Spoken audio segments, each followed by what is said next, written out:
মনে করো এখানে একটা নদী আর দুদিকে ফরেস্ট আর মাঝখানে নৌকা নিয়ে যাওয়া হচ্ছে। জাস্ট ফিলটা একবার ভাবো, চারিদিকে শুধু শান্তি আর শান্তি। সিরিয়াসলি জায়গাটা অসাধারণ। জঙ্গলের মাঝখানে এত সুন্দর একটা শিব মন্দির দেখেই প্রাণ জুড়িয়ে যাচ্ছে। আর আকাশটাও দেখতে সেরাই লাগছে। আর এইদিকে একদল ছেলেবেলে তারা সাইকেল নিয়ে কিন্তু নদী পার হচ্ছে। তো এবার তোমরাই বলো জায়গাটা কেমন। নিশ্চয়ই ভাবছো জায়গাটা কোথায়। এটা কোনো ডুয়ার্স এরিয়া নয়, এটা আমাদের রায়গঞ্জ। অনেকটাই রোদ, বাট সেটা কিছু ফিল হচ্ছে না, কারণ হাওয়াটা এত সুন্দর, ঠান্ডা ঠান্ডা। তো যেটা বলার ছিল, রায়গঞ্জে যে এত সুন্দর হিডেন একটা জায়গা আছে সেটা কিন্তু অনেকেই জানে না। এখন আমি আছি কুলিক ব্রিজে ওঠার ঠিক আগের জায়গায়, আর ডান দিকে দেখতে পাচ্ছ একটা রাস্তা গেছে, আমরা এই দিক দিয়েই যাবো। এই রাস্তা দিয়ে সোজাসুজি গেলে তোমরা মেডিকেল কলেজ পেয়ে যাবে, তো আশা করি চিনতে কোনো অসুবিধা হবে না। এটা এক সময় মাটির রাস্তা ছিল, তবে এখন কাজ চলছে রাস্তার, কয়েকদিন পর হয়তো পিচ ঢালাইটাও হয়ে যাবে। আর এইদিকে সামনে দেখতে পাচ্ছ মেডিকেল কলেজের সেকেন্ড ক্যাম্পাস, সত্যি দারুণ লাগছে দেখতে। এখন স্টুডেন্টদের কোনো যাতায়াতে অসুবিধা হবে না। এই মেডিকেল কলেজটা ক্রস করলে তোমরা দেখতে পাবে সেই মাটির রাস্তা কিন্তু আবার শুরু হয়ে গেছে। তো যাই হোক, এই যে জায়গাটা এখানে দাঁড়িয়েছি আমি, অনেকেই চেনো না। এই বাদ ঠাকুরের মন্দিরের পাশ দিয়ে যে রাস্তাটা চলে গেল, সেখান থেকে তোমরা একদম ডিরেক্ট চণ্ডীতলা বাজারে উঠবে। আর এই যে বাঁ দিকে এই রাস্তাতে আমরা এখন যাব। অনেকেই হয়তো চেনো, জায়গাটার নাম আব্দুল ঘাটা, যেখানে বাসন্তী পূজার সময় অষ্টমী স্নানের মেলা হয় এবং বিশাল বড় মেলাটা কিন্তু। সেখানে এখন কেমন পরিবেশ রয়েছে তোমাদের সেটাই দেখাবো। পুরো জায়গাটাই কিন্তু প্রাকৃতিক সৌন্দর্যে ভরা। আমরা রাস্তা দিয়ে আসছিলাম আর ভাবছিলাম এত সুন্দর জায়গা যদি আমাদের বাড়ির ঠিক কাছে হতো, তাহলে সারাদিন হয়তো এখানেই পড়ে থাকতাম। আর এই জঙ্গলের মাঝখানে রয়েছে একটা সুন্দর শিব মন্দির। তো সামনের দিকে মেন ফরেস্ট, ওখানেও চলো।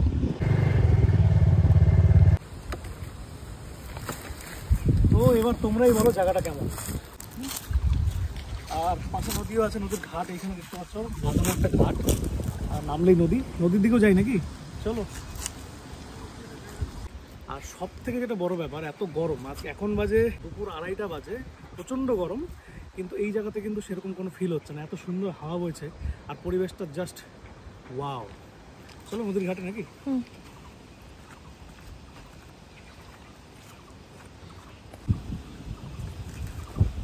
সেখানে জাস্ট হালকা করে একটা গান চলবে, ফিলটা নেওয়ার মতন।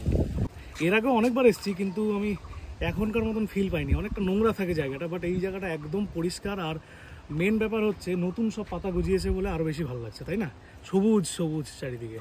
আর এই হচ্ছে আমাদের রায়গঞ্জের একমাত্র নদী কুলিক। এই হচ্ছে সেই কুলিক নদী। কেমন লাগছে বলো? দারুণ দারুণ। প্রচন্ড গরম, যেখানে মানে ঘরেও থাকা যাচ্ছে না, সেইখানে এরকম খোলা জায়গায় দাঁড়াদাই অসাধারণ জায়গা, অসাধারণ। নাম্বা ব্যাগটা দিয়ে যাও বাবু। এটা সেই একমাত্র আসতে ওই পাড়াতে আমার এক বন্ধুর বাড়ি আছে, একটা ভাইয়ের বাড়ি আছে। এই দিক দিয়ে মোটামুটি সাইকেল নিয়েও যাতায়াত করে, একটু পরেই দেখতে পারবা ছেলেবেলে সাইকেল নিয়ে পার হয়। নদীতে জল নেই তো সেরকম। এইদিকে দেখো সব ছেলেবেলে সাইকেল নিয়ে নদী পার হচ্ছে, মানে একদমই জল নেই, একদম সামান্য পরিমাণে জল। খালের মতো আছে, জল যখন বেশি হয়ে যায়, এই খাল দিয়ে জল বেরোয় যখন, ওই জায়গাটা দেখো সবুজ হয়ে গেছে জলের রাস্তা। হ্যাঁ, একদম মনে হচ্ছে কি নদী, সবুজ নদী।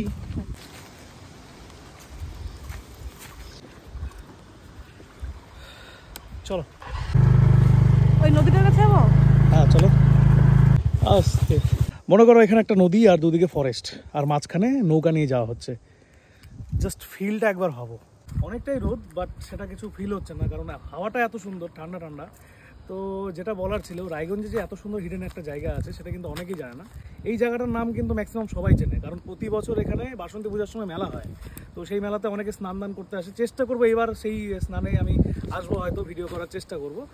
তো এই জায়গাটার নাম সবাই জানে আব্দুল ঘাটা, বাট এই জায়গাটা যে এতটা সুন্দর আমার মনে হয় না কেউ জানে। আসলে আরও ভালো লাগছে, কারণ হচ্ছে এই সময়টাতে কী হয়, পুরোনো যত পাতা থাকে সেগুলো ঝরে পড়ে যায় আর নতুন পাতা গজায়। তো এখানকার সৌন্দর্যটা আলাদাই হয়। এই দেখো গাছগুলো, এই গাছগুলো নিচে কিন্তু সব পাতা ঝরে পড়ে আছে আর ছোটো সবুজ পাতা গজাচ্ছে। তোমরা চাইলে তোমাদের প্রিয়জনকে নিয়ে এসে এখানে সময় কাটাতে পারো, প্লাস ফটোশ্যুট করতে পারো, প্রি ওয়েডিংয়ে শ্যুট করতে পারো। একটা নতুন জায়গার সন্ধান দিলাম। তো এই ফরেস্টটা তো তোমাদের দেখালাম, আর এটা একটু কোর এরিয়ার দিকে আছে। তো চলো ওইদিকে যাই।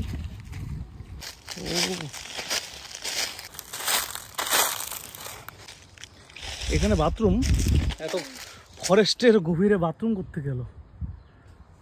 এখানে হয়তো এখানকার লোকজন কাজকর্ম যারা করে ফরেস্টের, তাই না, তাদের জন্য তৈরি হইতে পারে।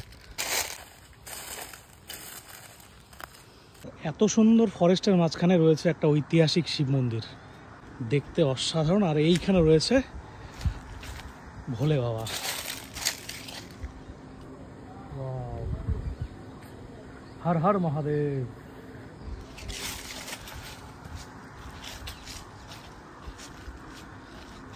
ঠিক এই মন্দিরের পেছনে রয়েছে মায়ের মন্দির। জয় মা, জয় মা মনসা, রক্ষা করো। ওয়াও। তো টাইম এখন মোটামুটি 3টে বেজে গেছে আর প্রচণ্ড খিদে পেয়ে গেছে। তো আজকের ব্লগটা এখানে শেষ করছি, নেক্সট আবার অন্য কোথাও দেখা হবে। চলো টাটা।